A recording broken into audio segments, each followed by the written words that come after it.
inaan waligay arkin madaxweyne Soomaaliyeed ee wadanka iyo sharafta leh Soomaaliyeed oo ah madaxweyne waxa maanta aad iyo aad ugu faraxsanahay inaan si live u arkay madaxweynaha waxa leeyahay Maxamed Cabdullaahi Farmaajo ku soo dhawaad gaalkacyo galmudug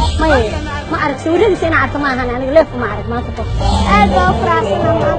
sanadkaygu waa 33 sano waxaan aad u taageero ugu faraxsanahay maanta arkay madaxweyne Farmaajo kaasoo waligay aan arag inta aniga aan dhashay wax madaxa ma arag mana ka horeysa kana dambaysa maanta waa arkay laakiin hadda waa cil qabaa ina marka la arag